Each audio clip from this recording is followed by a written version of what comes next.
মুক্তি। আজি হৃদয়বোৰ ছিন্ন বিচ্ছিন্ন, প্ৰেম পিয়াসী কপজনী। আজি দেউকাৰ ধপধপনিত মৰণ,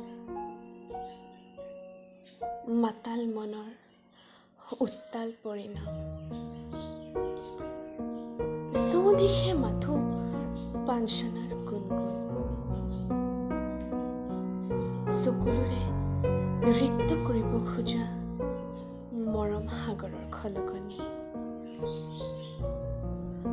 সকলো ফালেই কেৱল ক্ৰোধ, হিংসা, ভগা হিয়াৰ ক্ৰন্দন।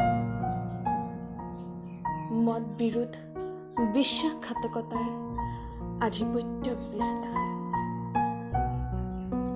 কাৰোবাক ঘূৰাই পোৱাৰ হাবিয়াস আজি সুৰাৰ পৰিমাণত পৰিণত। অশান্ত